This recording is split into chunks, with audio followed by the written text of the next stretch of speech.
Bismillahirrahmanirrahim. Assalamualaikum warahmatullahi wabarakatuh.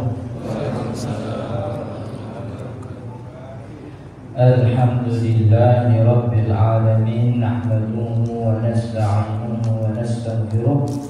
Allahumma salli wa sallim wa barik ala sayyidina Muhammadin. Amma ba'du. Hadirin jamaah yang dirahmati Allah, alhamdulillah kita bersyukur sore atau malam hari ini kita diberi nikmat oleh Allah sehingga bisa berkumpul, bisa bersilaturahmi, sekaligus juga bisa menunaikan salah satu kewajiban kita, yaitu sholat maghrib berjamaah, kemudian diikuti atau diteruskan, dilanjutkan dengan ta'lim.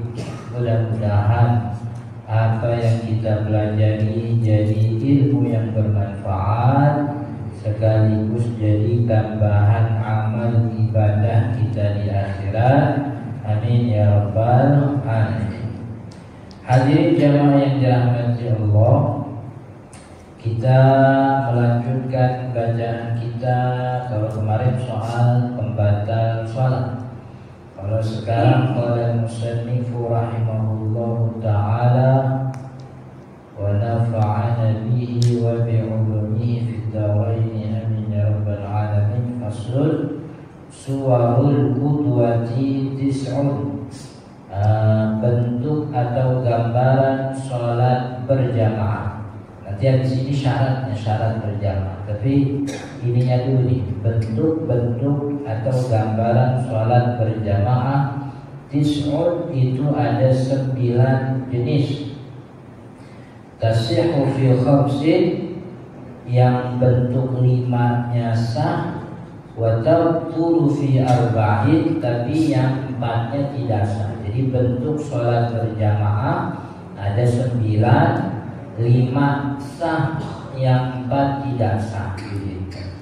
Tapi sebelumnya hadirin yang dirahmati Allah, kita mesti tahu dulu tentang pandangan ulama soal sholat berjamaah. Jadi kalau yang dimaksud sholat berjamaah 5 waktu itu kan memang jadi perdebatan ulama. Jadi ada sebahagian ulama yang mewajibkan harus sholat berjamaah, harus wajib 5 waktu: subuh, zuhur, asar, maghrib, isya. Kalau tidak berjamaah, sholatnya sendiri di rumah, di kantor, sholatnya sah, tapi dia berdosa. Sebab berjamaah itu hukumnya kewajiban, harus. Ini sholat 5 waktu nih. Ini yang berpandangan seperti ini bahwa sholat 5 waktu harus berjamaah itu, ini pandangannya Imam Ahmad bin Hanbal. Jadi mazhab Hambali begitu. Jadi mazhab Hambali itu kalau sholat 5 waktu harus berjamaah, walaupun cuma berdua, walaupun cuma bertiga begitu. Yang penting harus berjamaah. Itu pandangannya Imam Ahmad bin Hanbal. Salah satu yang dijadikan dalil soal hadis Nabi Muhammad SAW yang pernah meminta untuk gimana? Idza uqimatis shalah waditu an amura hadakum ayyuman nas. Kalau datang nih salat waktu datang waktu salat, saya pengen banget nyuruh salah satu kalian jadi imam. Lalu kemudian wa amuru ahadakum bihatabin, lalu saya perintah salah satu di antara kalian nyari kayu bakar, kan begitu. Lalu aku berkeliling nih satu kampung sekitaran Madinah, saya mau bakar tuh rumah orang-orang yang tidak sholat berjamaah, kan gitu. Itu salah satu dalil yang dijadikan rujukan oleh mazhab Imam Ahmad bin Hanbal bahwa sholat berjamaah itu wajib, sebab diancam itu. Maka Nabi Sallallahu Alaihi Wasallam mau dibakar rumah, begitu. Tapi pandangan yang lain, mazhab selain Imam Ahmad bin Hanbal, katakanlah ada mazhab Imam Malik, termasuk madhab Imam Syafi'i punya pandangan yang sama bahwa sholat berjamaah yang 5 waktu nih, 5 waktu hukumnya sunnah muakkadah gitu. Jadi kalau orang sholat sendiri sah tidak berdosa, tapi kalau dia berjamaah sholatnya sah dan dia mendapatkan nilai yang lebih banyak. Sebab Nabi Shallallahu Alaihi Wasallam mengatakan sholatul jamaati afdol min sholatil fardhi bisab'in wa ishrina darajah. Sholat berjamaah itu nilainya 27 kali lipat dibanding sholat sendiri. Artinya sholat sendiri itu dapat 1, berjamaah 27. Kalau sholat sendiri 1 berarti masih boleh gitu. Kalau seandainya sholat sendiri itu kagak boleh, harus berjamaah, bikin sendiri gak boleh, mestinya yang kagak boleh itu kalau punya nilai. Tapi Nabi Muhammad tetap kasih nilainya 1. Kalau berjamaah 27 gitu. Jadi itu pandangan Imam Malik dan juga Imam Asy-Syafi'i. Nah, mazhab Imam Asy-Syafi'i itu punya 2 pandangan. Satu pandangan mengatakan sunnah muakkadah, satu lagi bilangnya fardu kifayah. Fardu kifayah. Jadi fardu kifayah itu sholat berjamaah wajib dikerjakan minimal 3 orang dalam satu kampung. Kalau dalam satu kampung datang waktu sholat kagak ada yang berjamaah, maka gugur semua dosa semua orang satu kampung. Dulu sih satu kampung tuh yang namanya kampung tuh ngukurnya, kalau para ulama tuh ngukurnya kalau orang itu punya pasar, nah orang-orang yang pasarnya ke situ itu berarti satu kampung. Berarti kalau ada orang yang pasarnya udah beda, misalnya ini di RW sekian, pasarnya ke pasar A begitu. Lalu nih RW sampingnya RW misalnya 15, pasarnya ke pasar B. Berarti RW 15 sama RW 10 ini udah beda kampung, sebab pasarnya beda. Jadi dulu di kitab-kitab fikih standar kampung begitu. Tapi kalau sekarang pakai standar pasar tuh, sekarang pasar udah gak ini lagi. Karena sekarang pasar udah pada masuk ke kamar masing-masing kan begitu. Pakai HP sekarang orang belanja gitu. Maka sebahagian ulama biasanya mengukur dengan tetangga masjid. Tetangga masjid itu kira-kira 300 hasta daripada masjid, depan, belakang, seluruhnya itu termasuk tetangga masjid yang kalau tidak ada orang yang berjamaah maka dosa semuanya. Kenapa jadi fardu kifayah? Sebab kata Nabi, ma min salasatin fi badwin wala qaryatin la tuqamu fiha sholatul jama'ati illa qad istahwadha alaihi musyaitan. Tidak ada dalam satu kampung atau dalam satu dusun yang di dalamnya tidak didirikan sholat berjamaah begitu, kecuali satu kampung itu semuanya istahwadha alaihi musyaitan. Apa istahwadha itu? Jadi pengikutnya setan semua.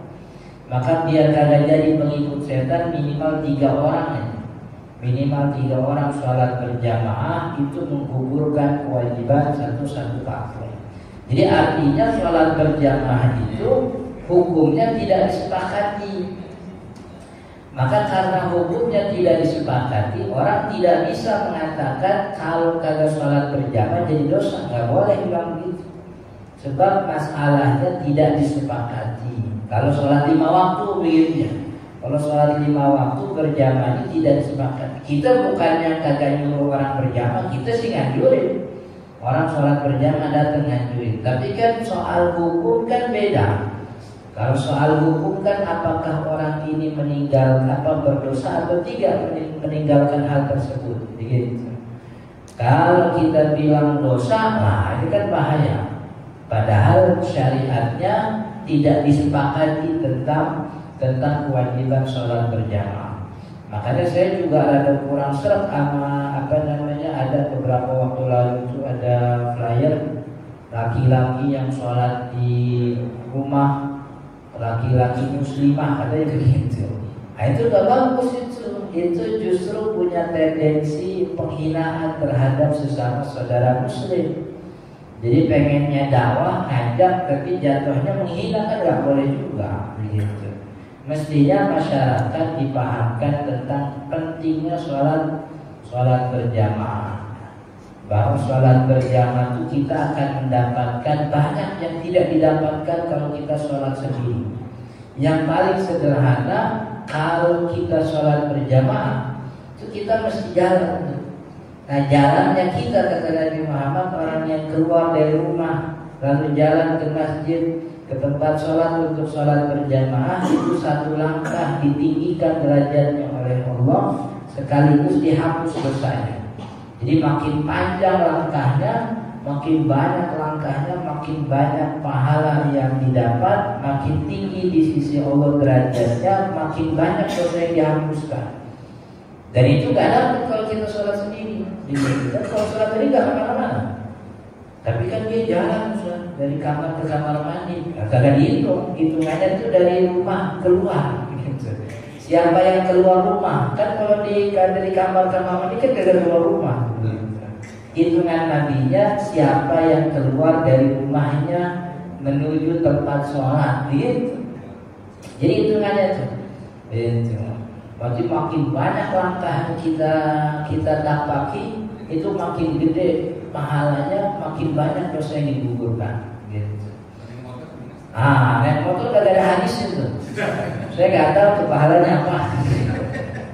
Hadisnya cuma jalan kaki sekarang. Gitu. Iya. Jadi, iya, itu kita nggak dapat tuh kalau sholat sendiri. Kemudian kalau sholat berjamaah, kita itu bisa jawab azan dari muazzin. Yang di rumah kita nggak bakal tuh jawab muazzin. Yang kata Nabi Shallallahu Alaihi Wasallam, orang yang jawab muazzin tuh, lalu setelah muazzin selesai dia berdoa, Allahumma rabba hadhihi da'wati tammah wassalatil qa'imah, dan seterusnya, halal lahu syafa'ati yaumal qiyamah. Kata Nabi gitu, syafaatku halal bagi dirinya nanti di hari kiamat.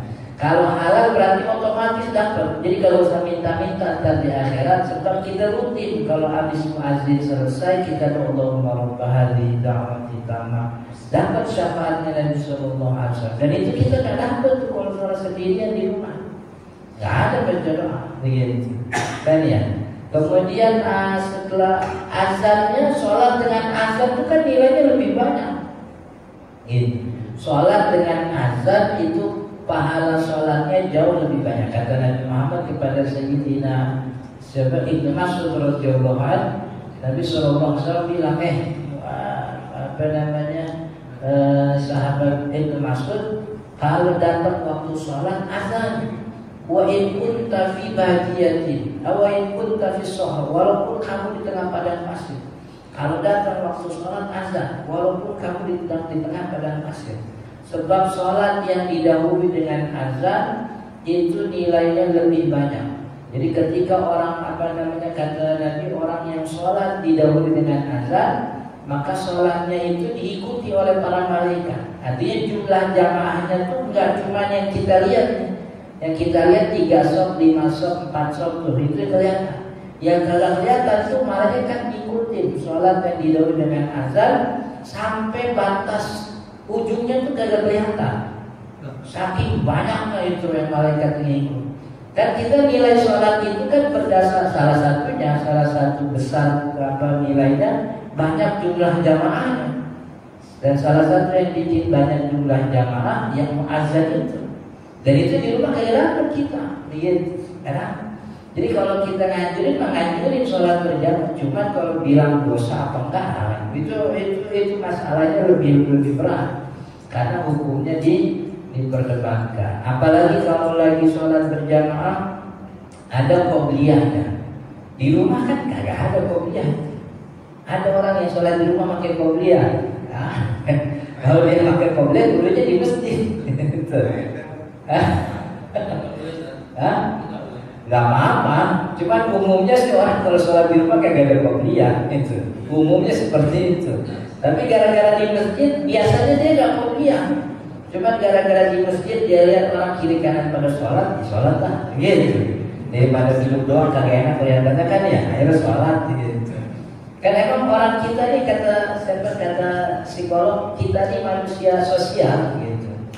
Yang ngerjainnya asal yang lagi rame doang kan gitu. Emang yang lagi rame lagi sholat kita ikut sholat gitu.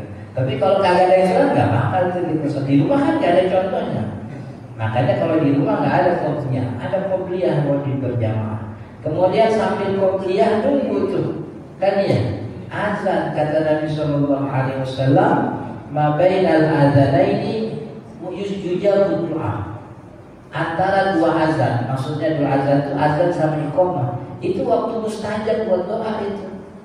Makanya manfaatin antara azan dan iqamah untuk terus berdoa. Apalagi azan subuh sama iqamah subuh. Nah itu dua waktu mustajab.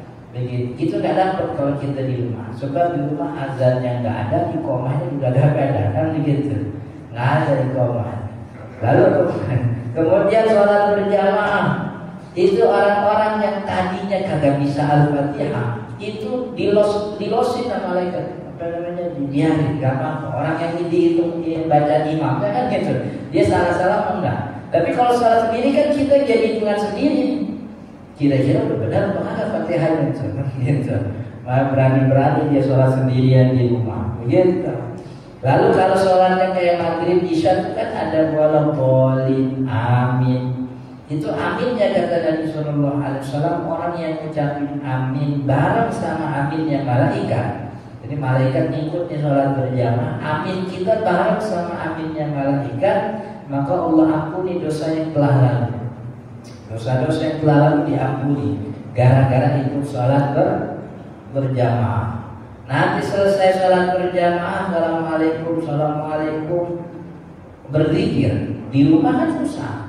Habis sholat di rumah udah megang HP lagi, megang remote lagi, tahu nggak lihat akuarium? Emang sengaja nih kalau sejadinya depan akuarium ngeliatin ikan. Tapi gara-gara di masjid dia jadi sholat apa jadi zikir. Dia sih bingung mau zikir apa, cuma melihat orang kiri kanan pada duduk dia duduk gitu. Tahu apa yang dibaca tuh pokoknya itu zikir gitu. Nah, sampai akhirnya pengurus masjid bilang hadirin jamaah, setelah ini kita ada kajian. Jadi itu pengajian. Di rumah nggak bisa kan ya? Dan duduk di pengajian tuh pahalanya tuh la haula wala quwwata illa billah kan ya. Gede. Kata ulama la yashfihi jalisun abada. Tempat nongkrong yang orang di dalam kagak bakal begitu majelis ilmu kayak begini majelis ta'lim. Sebab dengar apa kagak dengar pahalanya dapat. Begitu. Apalagi kalau kita buka namanya kitab Ihya Ulumuddin Imam Al-Ghazali.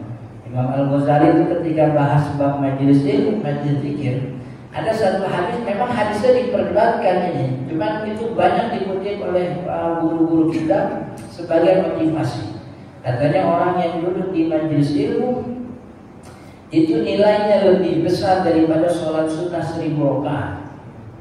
Lalu nilainya juga lebih besar daripada menjenguk orang sakit 1000 orang sakit. Menjenguk orang sakit kan pahalanya gede kan ya. Lalu pahalanya juga lebih besar daripada mensolati jenazah 1000 jenazah. Jadi lebih besar dari 1000 jenazah, lalu sholat 1000 jenazah lebih besar dari menjenguk 1000 orang sakit, lebih banyak daripada sekedar sholat sunnah 1000 rakaat. Itu pahalanya mana? Makanya saya kalau ngajar di mana-mana lihat ada orang yang nyender, itu pahalanya nunduk begitu. Itu saya yakin lagi keberatan pahala yang begitu. Kalau pahala banyak gitu. Makanya saya kalau ngaji biarin, saya kata awal-awal biarin. Masih penting nongkrong di sini, biar tidur pahalanya ada daripada nongkrong di rumah nggak ada pahalanya kan begitu. Iya, itu nggak ada. Jadi kalau soal nganjurin orang jamaah, kita anjurin berjamaah, kita anjam. Cuman nggak bisa kita bilang, oh kalau nggak berjamaah kayak perempuan, nggak bisa bilang begitu. Itu namanya penghinaan. Sebab sholat berjamaah 5 waktu hukumnya masih diperdebatkan. Saya pribadi karena dari dulu belajarnya pakai kitab-kitab Syafi'i, saya bilang sholat berjamaah hukumnya sunnah muakkadah gitu. Tapi sholat yang lain, seperti sholat Jumat kan berjamaah itu bukan sunnah, berjamaah syarat itu. Kalau kagak berjamaah ya kagak sah kan begitu.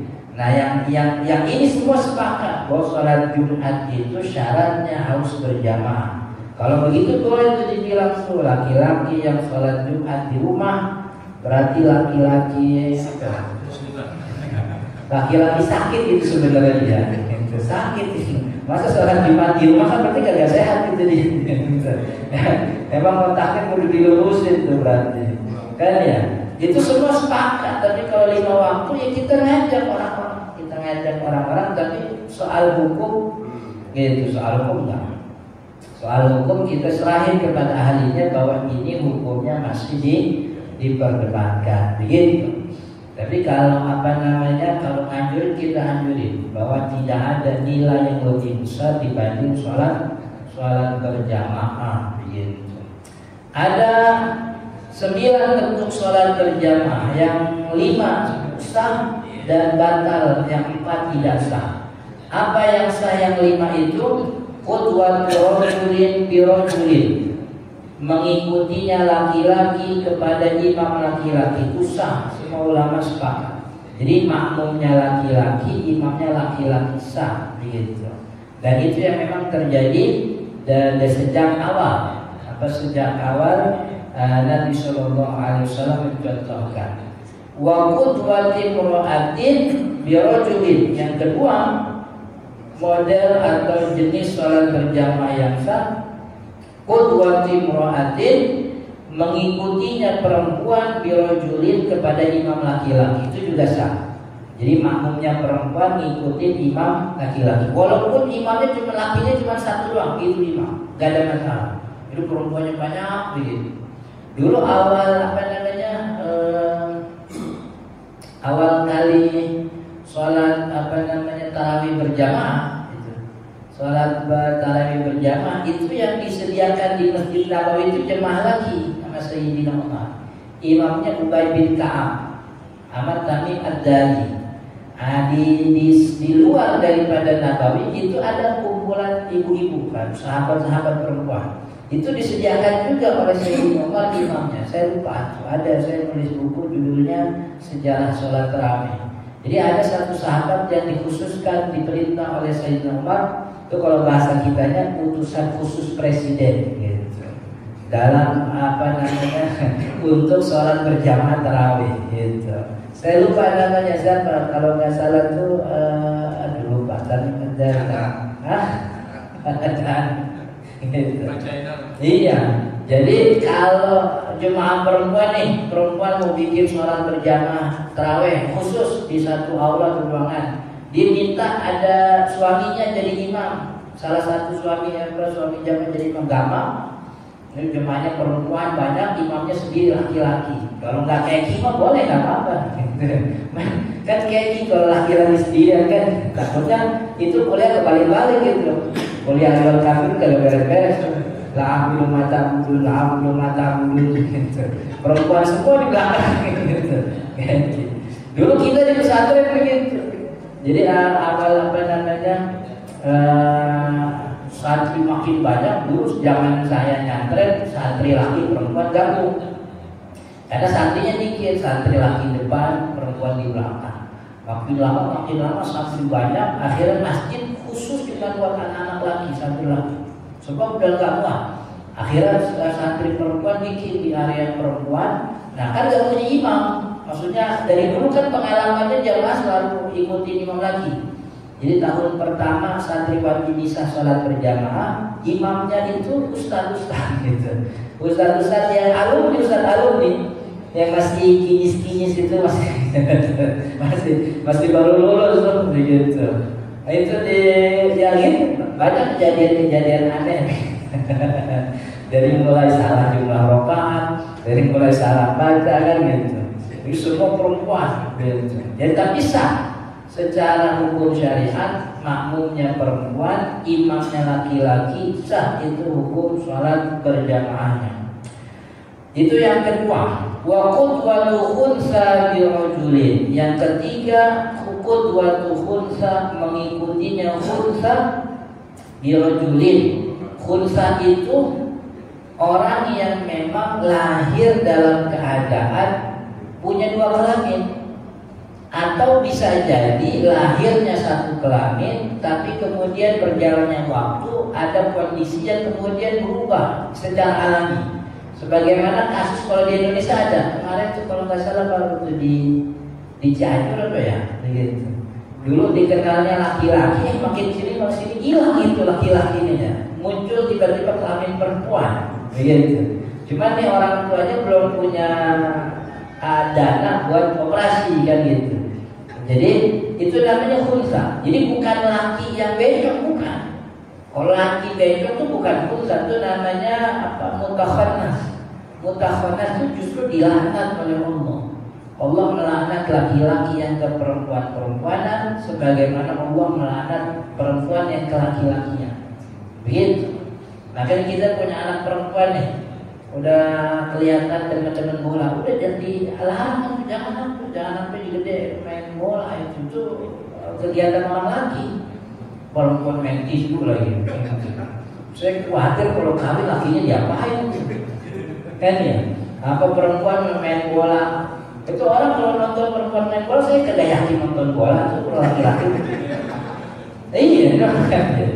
Jadi banyak fitnahnya emang. Itu ke laki-lakian dilaknat, perempuan ke laki-lakian, laki-laki ke perempuan itu dilaknat. Gak boleh di dalam syariat. Ini yang dimaksud khunsa ini memang orang itu dilahirkan dalam keadaan punya dua kelamin. Nah kalau sampai nanti ukur apakah dia laki perempuan, tunggu umur balik kira-kira 9 tahun. Kalau masih kecil kan susah. Dia yang masih kecil itu dia mau belaga dipakai perempuan apa laki, tapi nanti keputusannya ada ketika 9 tahun balik. Nanti ketemu baliknya nih keluar air mani apa keluar darah haid. Gitu. Kalau dua-duanya aktif. Tapi kalau belum 9 tahun tiba-tiba yang satu mati, maksudnya kelamin satu itu tidak berfungsi, yang berfungsi itu laki-lakinya.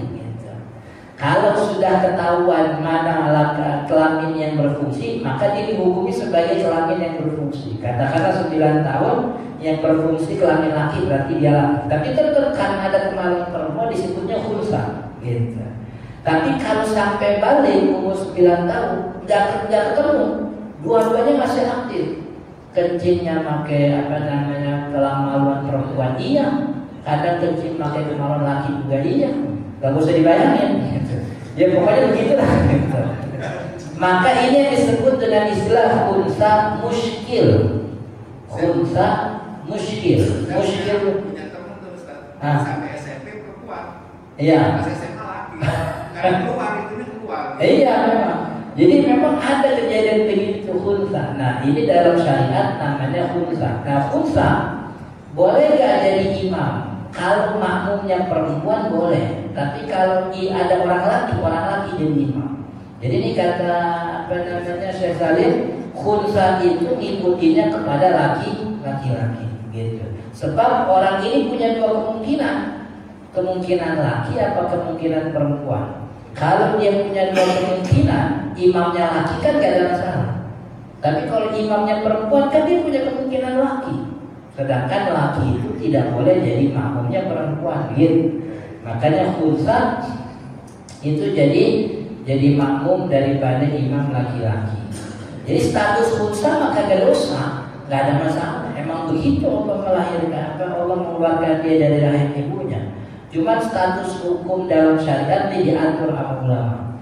Karena dia punya kemungkinan laki-laki, dan dia juga punya kemungkinan perempuan, begitu. Tapi umumnya tuh gak ada yang sampai gede aktif dua-duanya, gak ada. Pasti dalam umur balik itu antara 9 sampai 15 tahun. Pasti dari umur 9 atau sampai nanti maksimal 15 itu pasti ketemu. Ada kelamin yang lebih aktif, salah satunya itu tidak aktif. Jadi kalau kejadian orang lahir begitu ada. Tapi kalau kejadian sampai tua dua-duanya aktif saya belum pernah dengar. Saya nggak tahu ada, cuman yang saya tahu tuh nggak ada orang yang sampai tua dua-duanya aktif itu nggak ada. Mesti salah satunya tidak berfungsi, begitu. Itu namanya khunsa. gitu. Jadi khunsa itu bukan bencong, dan itu jadi masalah ketika tahun berapa ya? Tahun 2017 atau 2016 itu ada buku ada buku pelajaran tentang sholat berjamaah disebutin bencong boleh jadi imam. Padahal yang dimaksud itu khunsa. Itu cuma ini penerjemahnya ini salah menerjemahkan. Itu jadi fatal sebab khunsa itu bukan bencong. Kalau bencong itu laki-laki. Dan itu tidak boleh kita sebutin sebagai contoh dalam beribadah, nggak boleh. Jadi sama sebagaimana kita kasih contoh misalnya dalam ilmu tauhid, dalam ilmu nahwu shorof belajar bahasa Arab kan contoh contoh fi'il maf'ul kan ya. Misalnya fa'ilnya Muhammad, pekerjaannya sarok mencuri, yang dicuri uang itu nggak boleh sebab Nabi Muhammad itu mulia, nggak boleh dikasih contoh sebagai orang yang mencuri begitu. Jadi makanya contohnya kalau dalam bahasa Arab itu Zaidun kan ya, Zaidun nama siapa? Zaidun. Tapi kalau Muhammad nggak pernah, sebab nggak boleh nama Nabi Muhammad dicontohin sebagai contoh, walaupun itu cuma sekedar contoh bahasa, nggak boleh gitu. Sama juga nih bencong nih kalimatnya nggak bagus, nggak boleh jadi contoh sebagai orang yang seakan-akan kita tuh ridho. Padahal kita tuh mesti meridhoi yang Allah ridho, dan kita kagak boleh demen apa Allah yang Allah kagak ridho. Kan Allah nggak ridho, Allah ngelaknat. Masa kita mesem-mesem Allah laknat, kan nggak boleh gitu. Sebagaimana kemarin itu kan walan tardo adkal yahudu walan nasara hatta tattabi'a millatahum. Tidak akan ridho orang Yahudi dan Nasrani sampai kalian mengikuti jejak mereka. Maka ada ulama Mesir namanya Syekh Mutawalli Asy'arawi, kita itu tidak boleh melakukan sesuatu yang orang Nasrani demen melihat kita begitu, itu nggak boleh. Kayak kemarin itu kan bakar-bakar petasan kan, itu orang Nasrani demen itu nggak boleh tuh. Jangan sampai kita melakukan sesuatu yang orang Nasrani itu sama kita, nggak boleh tuh. Gitu. Beda perbuatan sama kalau kita transaksi muamalah itu beda. Gitu. Jangan sampai itu coba itu petasan dihitung tuh. Kalau dikumpulin buat beli beras, bikin sekolah bisa itu. Udah pecah begitu kagak jadi apa udah. Gitu. Utang tetap ada lagi besok kan gitu. Kan ya? Orang ngiranya kalau bakar petasan utang hilang kan. Orang betul-betul ada utang, mau bakar petasan besok utang datang lagi aja. Jadi ini namanya khunsa. Yang ketiga qudwatu khunsa birajulin. Khunsa mengikuti imam laki-laki sah. Wa qudwatu imra'atin, yang keempat qudwatu imra'atin, mengikutinya perempuan, makmumnya perempuan bihunsa kepada imam khunsa. Nah ini sah. Imamnya khunsa yang punya dua kemungkinan laki, kemungkinan perempuan, makmumnya perempuan, itu sah. Sebab ya itu tadi kan imam itu tidak boleh lebih rendah daripada makmumnya dalam jenis kelamin. Jadi makanya laki-laki gak boleh jadi makmumnya perempuan. Sebab imam itu tidak boleh lebih rendah dari makmum jenis kelaminnya. Kalau laki-laki kan lebih tinggi dari perempuan, maka perempuan gak boleh jadi imam laki-laki.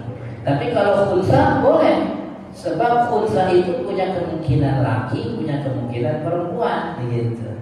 Dan makmumnya adalah perempuan, maka bagaimanapun khunsa dia punya status yang lebih tinggi, artinya sah, begitu. Jadi kalau kita misalnya di rumah ada, nanti bilangin istrinya. Misalnya di rumah suami anak laki-laki pada ke masjid, lalu di rumah ada istri, ada ibunya mau sholat berjamaah, dan ya qadarullah di antara kerabatnya ada yang unta misalnya, maka yang jadi imam itu yang unta. Gitu. Ini perempuan nggak boleh biar nih dia misalnya ustazah pinter agamanya, kalau berjamaah ya dia nggak bisa sebab di dalam keluarganya ada unta. Gitu. Ya kecuali urusannya suruh ntar dulu sholatnya ntar aja dah gitu. Gua kagak enak jadi makmum lo gitu.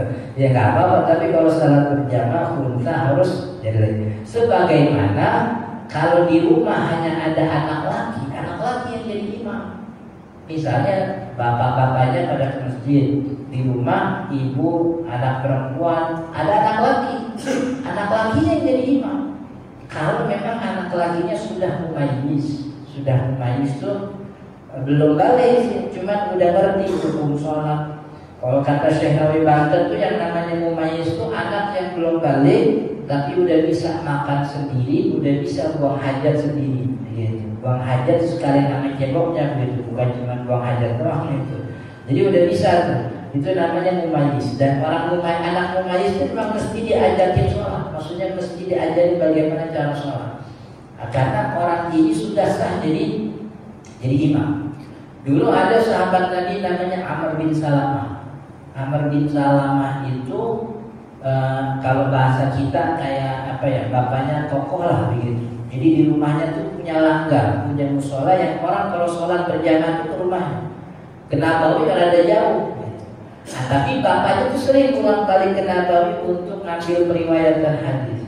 Sampai satu waktu bapaknya datang ke langgar ke musola, dia bilang, saya datang dari Nabawi bawa satu hadis dari Nabi Muhammad SAW. Kata Nabi, ya ummul qauma aqra'ukum li kitabillah. Yang jadi imam di dalam satu kaum adalah orang yang paling baik hafalan Qur'annya. Maksudnya orang yang paling banyak hafalan Quran itu yang paling banyak ilmunya tentang Al-Quran. Dan ketika itu tidak ada yang lebih banyak Qurannya kecuali Amr bin Salamah yang waktu itu umurnya masih 7 tahun gitu. Jadi akhirnya Amr bin Salamah jadi imam ketika umur 7 tahun belum balik kan. Balik itu umurnya 9 tahun. Mulai balik itu 9 tahun. Dan itu diketahui oleh Nabi Muhammad SAW. Tapi Nabi Muhammad tidak melarang, tidak menegur. Maka kata ulama, anak yang belum balik tapi sudah mumayyiz itu sah jadi imam begitu. Jadi kalau kita di rumah ingin sholat berjamaah ada anak laki walaupun belum balik, dia tetap jadi imam begitu, jadi imam. Iya dengan catatan dia ngerti sholat begitu ya. Sholat rakaat pertama dia ngerti kalau sholat itu 4 rakaat. Jadi habis rakaat pertama dia berdiri lagi. Jangan sampai dia rakaat pertama kabur kan ada anak-anak ikut sholat di masjid gitu. Rakaat pertama doang, rakaat kedua udah kagak ada gitu. Jadi itu mumayyiz. 5 sholat berjamaah yang sah tadi, laki-laki jadi ikutin laki-laki, perempuan mengikuti laki-laki, khunsa mengikuti laki-laki, perempuan mengikuti khunsa. Yang kelima, waqud wajib imra'atin bimra'atin, mengikutinya perempuan kepada imam perempuan. Nah, ini sah. Imam perempuan, makmumnya perempuan, itu hukumnya sholat berjamaah sah. Nah, ada 4 jenis sholat berjamaah yang hukumnya tidak sah. Apa yang tidak sah nih? Yang 4 jenis berjamaah. Yang pertama, qudwatu rajulin bimra'atin, mengikutinya laki-laki kepada imam perempuan itu gak sah. Bagaimanapun kondisinya, biar itu perempuannya misalnya ustazah ilmunya tinggi, gak boleh jadi imam laki-laki gitu. Walaupun kata dulu ada namanya Lia Eden katanya ngakunya apa dia ngaku malaikat apa ya? Malaikat Jibril. Malaikat Jibril Lia Eden ditangkap, alhamdulillah ditangkap oleh polisi. Ini polisi bukan cuma nangkap teroris, Jibril ditangkap oleh polisi. Gitu. Itu kan dia bikin praktek itu kan, praktek apa sholat juga, gabungin ritual agama Nasrani juga. Saya bingung orang-orang kayak gitu ada itu pengikutnya itu. Gak di mana kan contoh nabi-nabi palsu kan banyak di Indonesia kan ya. Dari mulai Lia Eden, Ahmad Musaddiq, terus siapa lagi itu? Banyak kok itu. Kan ya, dari yang namanya cakep sampai namanya Tugimin. Ada tukang cukur itu namanya Tugimin. Dia ngaku nabi, agamanya Jasun, agama Jawa Sunda. Soalnya adanya di Cirebon waktu itu. Ada catatannya di pakem-pakem tuh Badan Koordinasi Agama dan seterusnya itu. Iya. Herannya orang kayak gitu pengikutnya ada aja. Ada aja pengikutnya yang dilihat apa sih sebenarnya. Kan ya. Nah, maka perempuan tidak boleh jadi imamnya laki-laki. Termasuk tadi tuh. Jadi jangan nyangka anak gua masih kecil, udah saya apa ibu aja jadi imam. Enggak. Justru kan anaknya masih kecil diajarin dulu. Diajarin sholat begini, bacanya begini, dan seterusnya nanti ini jadi imam. Dan makanya nih kita punya kewajiban untuk mengenalkan anak-anak kepada kewajiban syariat sejak umur 7 tahun. Jadi kenalin syariat dari mulai mengenalkan kewajiban ma'rifah kepada Allah, sifat wajib Allah, kemudian iman kepada malaikat, kemudian harus tahu kata Imam Abdul Aziz Al-Malibari pengarang kitabnya Fathul Mu'in, itu sejak umur 7 tahun wajib dikenalin siapa Tuhannya, siapa nabinya. Nabi Muhammad orang mana, lahir di mana, dapat wahyu di mana, hijrahnya kemana, itu harus dikenalin begitu. Makanya kita ini punya kewajiban, jadi jangan beres cuma di sekolah. Anak-anak pulang di rumah minimal ada berapa menit kita kita ajarin dia baca buku cerita tentang Nabi Muhammad SAW gitu, supaya ibaratnya menggugurkan kewajiban. Qudwati halasa, qudwatu rajulin bimra'atin, laki-laki ngikutin perempuan gak sah. Begitu. Wa qudwatu rajulin bi khunsa, atau mengikutinya laki-laki bi khunsa kepada khunsa. Kan laki-laki nih, jelas laki-laki. Kalau khunsa kan punya kemungkinan perempuan, maka enggak sah laki-laki. Gitu.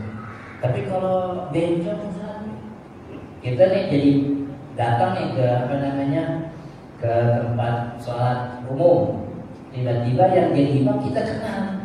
Gua kenal jadi imam nih. Dia kan yang lain dia begitu, jalannya peletot-peletot begitu.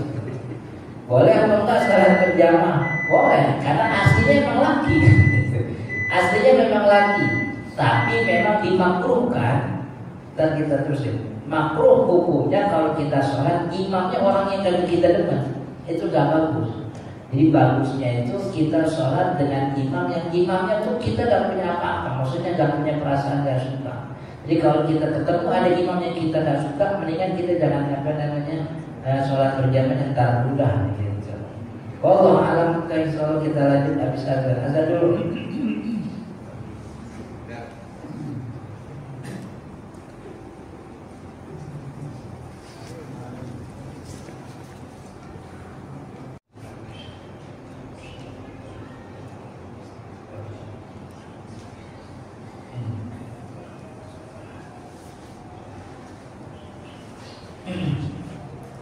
Kita teruskan tadi yang tidak sah 4. Yang pertama, laki-laki mengikuti imam perempuan. Wa qudwatu rajulin bi khunsa, laki-laki mengikuti khunsa.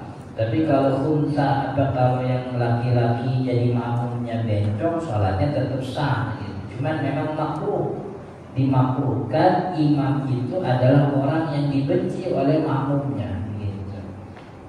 Hadisnya bahkan di dalam hadis itu layak balullah, Allah tidak menerima sholatnya 3 orang. Imam yang dibenci sama makmumnya, perempuan yang dilaknat oleh suami, maksudnya perempuan yang dimurkai oleh suami. Jadi suaminya belum ridho, dia belum minta maaf begitu. Kemudian yang ketiga, abdun abid, budak yang kabur dari tuannya, ini sholatnya kagak diterima. Tapi hadis ini dikatakan oleh kebanyakan ulama Syafi'i hadisnya tidak sahih. Cuman ulama Syafi'i bilang tetap makruh. Makruh sholat di belakang imam yang kita kagak demen. Begitu. Yang kita nggak sepakai jadi imam harus sadar diri. Kira-kira jangan sampai ada orang yang nggak demen sama kita. Artinya jaga perilaku. Waqudwa yang ketiga, waqudwa khunsa bi imra'atin, mengikutinya khunsa kepada imam perempuan. Tadi dari singgung. Karena khunsa punya 2 kemungkinan laki, kemungkinan perempuan. Dia nggak boleh jadi makmum terhadap imam perempuan. Harus sebaliknya, khunsa yang jadi imam, perempuannya yang jadi makmum. Wa qudwatul khunsa bi khunsa. Nah, itu juga kagak boleh khunsa jadi makmum kepada khunsa itu kagak sah. Sebab ini kebingungan ini dua-duanya. Imamnya punya kemungkinan laki, juga punya kemungkinan perempuan. Makmumnya juga begitu. Maka dua-duanya ini nggak boleh jadi imam jadi makmum. Jadi pokoknya kudu nunggu laki yang lewat aja. Kalau udah laki lewat ajakin suami. Jadi karena dua-duanya ini statusnya ini punya dua kemungkinan yang sama. Gitu. Wallahu ta'ala alam, mudah-mudahan bermanfaat. Sebelum ditutup, kalau ada pertanyaan silahkan. Ada pertanyaan silahkan sampai ya. Mana? Ya. Pertanyaan pertama gini Pak Ustaz, kalau kita lihat di makmum itu biasanya di masjid, kalau seandainya anak laki-laki yang belum balik gitu Pak Ustaz ya, apakah itu lebih baik atau bagaimana kita punya aturan yang terbaik? Itu satu Pak Ustaz. Terus yang kedua Pak Ustaz, saya pernah melihat dalam satu sholat di suatu daerah pada bulan puasa mereka itu sholat itu sangat cepat Pak. Iya. Itu 7 menit itu dari sholat taraweh gitu ya. Kira-kira pertanyaan saya itu apakah itu sah atau batal puasa? Apa sholatnya itu? Terus yang ketiga itu puasa. Gak apa-apa. Yang kita ingin membatalkan sholat Pak Ustaz. Di tengah keramaian di tengah-tengah apakah di saf depan? Saya kenal ya. Iya. Terus bagaimana posisi kita kalau kita mau mundur susah, mau ke depan juga susah. Kira-kira gimana? Apakah dia seperti itu? Mungkin itu dulu Pak Ustaz. Ya, pertama soal anak-anak yang berada di shop. Mesti dibedain ya anak-anak yang masih apa? Kan ada anak-anak mumayyiz. Mumayyiz itu 7 tahun ke atas begitu. Yang dalam kitab fikih anak seperti ini sholatnya sah.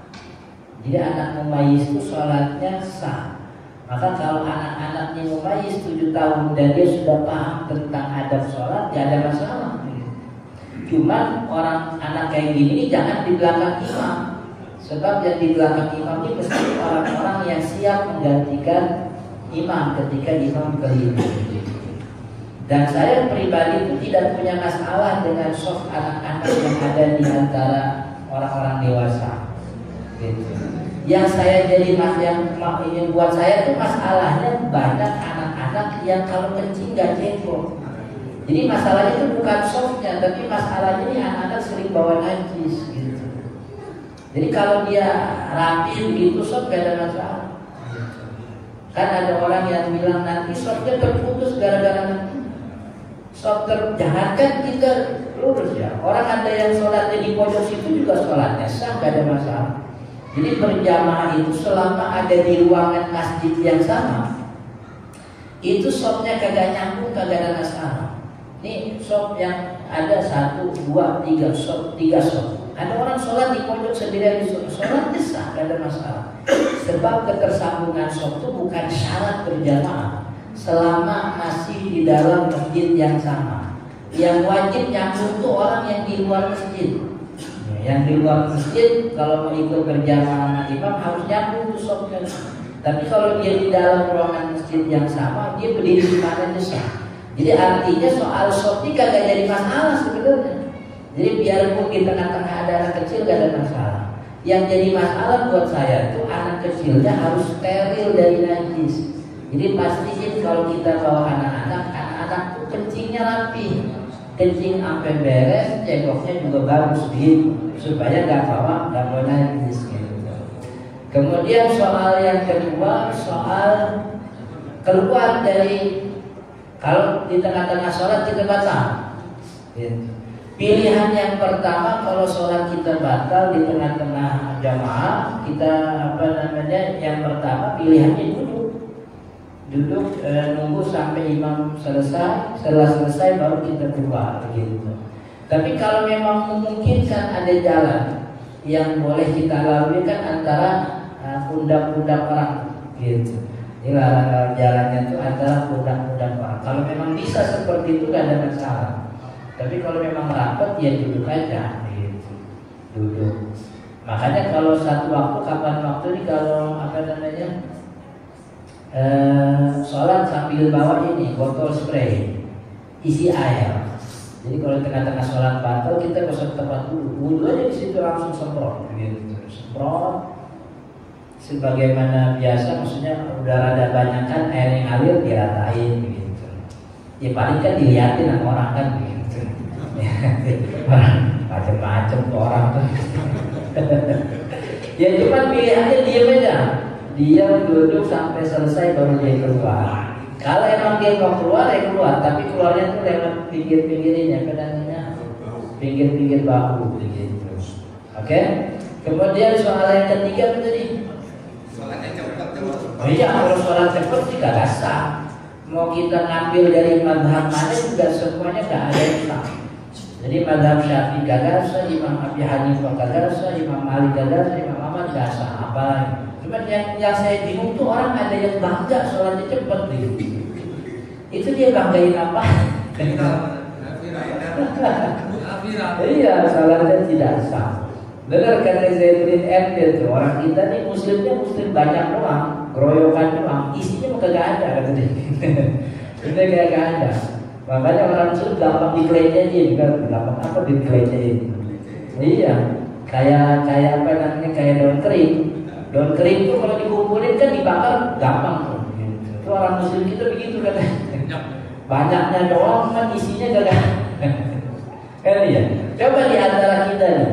Kita ini baru belajar fikih haji pas sudah manasik haji, mau berangkat haji. Gitu.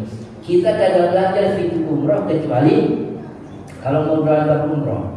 Kita kagak pernah belajar fikih zakat, karena emang kita segitu-gitu aja tuh. Kan iya?